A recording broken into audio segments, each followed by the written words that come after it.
Hillary Elizabeth Geiger. That is my name. The name I was given by my parents at their tender ages of 28 and 30 when I was born. I didn't want to come out, and once I did, I couldn't stay with them. I ended up in the NICU for 8 days. When I was born, I didn't know what the journey that would be called my life would be like. Here I am today, about to explain how it all went down. 32 years of living with a congenital condition that has ultimately changed the course of my life forever. It has affected the person I have become. It would change and affect the course of my parents' lives as well. At the young ages of 28 and 30, a long journey would begin to try and make their daughter's life as uncomplicated as possible. Fast forward to the age of 5, and the diagnosis of my neurological condition, subcortical heterotopia, was confirmed, along with attention deficit disorder and nonverbal learning disabilities. Often, the combination made everything growing up an obstacle. Still does. I was my parents' first child, and that being the case, they fought for everything on my behalf. The life of an individual with this diagnosis experiences everything from executive functioning deficits to learning disabilities. The fight was on to get accommodations so that I would be as successful as possible. The early years were consumed with tests to try to nail down where I needed to be in school. Meetings my parents went to obtain an IEP, and fights with doctors to find medications that would help me. Resource room, special ed, we knew I needed extra help to try to get through the obstacles I would be thrown. Elementary school was a roller coaster of good years and bad. From obtaining IEPs to accommodations and putting me on medications that would help me focus and regulate my mood. My mom would be a large source of strength in getting the school to meet the needs I required. Constant meetings with psychologists and psychiatrists were needed because the school didn't listen or understand my special needs. Elementary school was difficult for all but 2 years. Teachers in 3rd and 5th grade did not understand me. In fact, they took advantage of me. There were days in 3rd grade where my desk would be dumped out on me. I spent what felt like hours standing my desk back up and organizing it while other students went to lunch and to recess to play. I will never forget the hell that teacher put me through.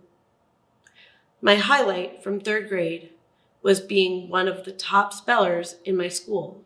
Spelling bees were my strength. They made me excited. They took away some of the hell that was that year. 5th grade. I got absolutely no accommodations or assistance from my teacher. It did not help that he spoke down on me and laughed at me. It was another year of cleaning up my desk while my classmates were at lunch and recess. When days go by at school with obstacle after obstacle, all you want is someone to go to that you can feel safe with. The word inspiration comes to mind.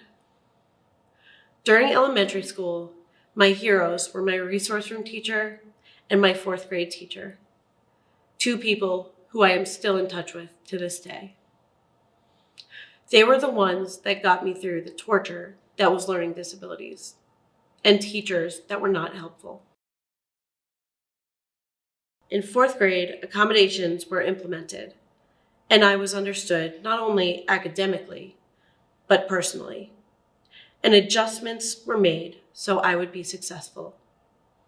My resource room teacher not only helped me with reading comprehension, but executive functioning and expressing my feelings in a calmer way. I became a big sister in 1999 as well. My little sister is the most wonderful thing that has happened to me. Being nearly 9 years apart, we had differences and difficulty finding things that we had in common as she got older. Now it's a lot easier. Well, most of the time. Middle school is always tough. It doesn't matter who you are, whether you are mentally challenged, physically challenged, or otherwise. In middle school, I excelled in subjects like foreign language and English and writing. I was one of the top students in my Spanish class for the last 2 years I spent in public school. I also had a poem published in a book called A Celebration of Young Poets when I was in 6th grade. 7th grade, my time in public school took a turn. Socializing with peers became nearly impossible. The schoolwork became increasingly hard to complete, both in school and at home. I started acting out. I tried anything from cutting myself to trying to jump off the top of bleachers to intentionally hurt myself. I needed a change. Therefore, my last year of middle school, I left the public school system in Dix Hills for private school. School for students with special needs in Queens, New York. Spanish continued to be my favorite and my best subject. Before 9th grade, while we were preparing for my bat mitzvah, I hit another roadblock: scoliosis. Intervention to correct the scoliosis would be an experience in the long run I would be grateful for, but in the moment could not hate more. I would be braced for a total of 3 years. During the beginning of 2005, my parents started looking at boarding schools to put me in. We visited schools in Connecticut and another one in Vermont. One boarding school, the one I ended up attending, was recommended by a friend of my father's. Mom and Dad chose the boarding school route because they thought I needed a jump start in becoming more independent. I needed to gain skills that would help me in life, and they believed I also needed to be with more people with the same or similar issues that I had. I was not convinced initially at all. Going away to school? Would I see my family? What would happen if I got sick or had issues? Summer of 2005, Mom and Dad drove me up to Pine Ridge School in Williston, Vermont, for a summer program the boarding school offered. It would be a test run for if I liked the school or not. That summer was a lot of fun, filled with amazing memories, but it was equally as hard. I had to wear the brace to correct scoliosis. Residential instructors and staff at the program had to learn how to put it on. It caused discomfort both physically and mentally. Inserts inside the brace would irritate my ribs. The t-shirts I wore underneath the brace did not help. I had to buy bigger clothing that was baggy, because the brace was large and went from the top of my back to my hips. That summer, in love with Vermont and the school, I fell in love with photography. I met incredible friends, the friends I could not meet and maintain relationships with in public school, the friends that are still part of my life 17 years later. Fall of 2005 started my boarding school journey. I spent the last 3 years of high school in Vermont. The first 2 years were a roller coaster, good and awful. I had a difficult time with dorm mates who teased me and bullied me. My hair was dyed by one of them, and it came out orange. Because of my disability, I had issues maintaining hygiene, and they teased me. Told me I smelled like fish. They called me fishy. It was humiliating. I tried out for the girls' basketball team, but I got hurt a lot, so that didn't last long. I joined the school choir in my junior year. I sang the national anthem with a senior that year before the basketball games, and quickly rose from being in general choir to chamber choir. That year, I also sang at graduation for the first time. September 29th, 2007. 3 weeks into my senior year of high school, I was on a weekend trip, 2 hours away from school with my schoolmates. My friends could not wake me up, nor could the residential instructors. That day, I had a grand mal seizure. The seizure itself lasted 6 to 7 minutes. I laid on the bus unconscious, however, for 35 minutes. My legs, my arms twitching. My friend Tracy held my head and then went down to hold my knees so I would not hurt myself. Not much memory of that day, besides what I have been told from the friends that were there, terrified, yet still by my side. I do, however, recall very attractive paramedics when I woke up in the ambulance. The silver lining of that day and every seizure incident that I have had since is seeing if any of the paramedics are good looking. That school year, I spent a few months at home having EEGs and testing medications to control my seizures. Once they were controlled, I went back to school. The rest of the school year was interesting. A new headmaster was in charge, and many staff members were fired or left. The headmaster was not liked. I continued singing in the choir before basketball games. I got in trouble a few times with the headmaster. Had incredible senior prom, and had the honor and privilege of singing God Bless America at my high school graduation.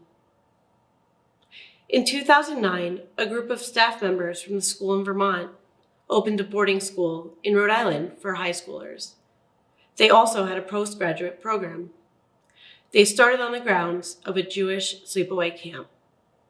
My parents and I decided that following this group of staff members was the right move, and it was. So that September, I was off to Rhode Island. The girls' dorm the first half of the year was in a summer house across from college houses right by the beach. Overall, it was okay. I had struggles staying organized, keeping up with hygiene, and doing things I needed to do. There were many fun memories that year too. Each person was given dorm duties. One was waking people up. One day, a friend came to wake me up. Not the easiest task. When the covers were taken from me, there were Milano cookies in my bed. From that moment on, I was called Milano Cookie Girl. I did, however, start having psychogenic seizures. Seizures caused by stress. I was given Valium and what was fondly nicknamed the seizure bag. So if I needed emergent medication, I could get it. I took my first college class and got my postgraduate certificate in June of 2009. The next few years, we spent looking at college programs that help students with learning disabilities. I got into a few colleges out of state, but landed at Suffolk County Community College. Spring 2012, my journey began. I started as a liberal arts general studies major. After deep thought and motivation, I switched from liberal arts general studies to photographic imaging in fall of 2013 and had to start from scratch. I discovered that I loved photographing children when I started my studio classes and acquired a small group of clients to support my craft. However, I was not getting the accommodations I needed, and I had to deal with Mom's recent diagnosis of early onset Alzheimer's. Therefore, I left in 2016. I needed a reset. Fall 2017, I had the opportunity to work for a photography company and learned a tremendous amount about myself and my ability to work with kids. I continued working with the clients I met in school in my free time as I worked at Picture People.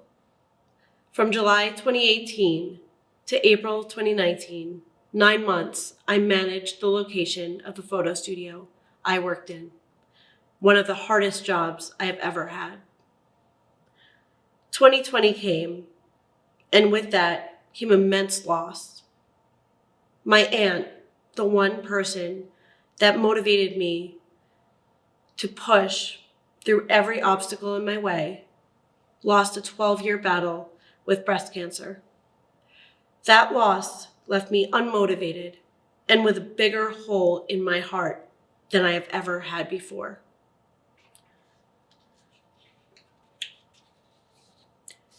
It took me over a year to be motivated enough to apply to go back to school.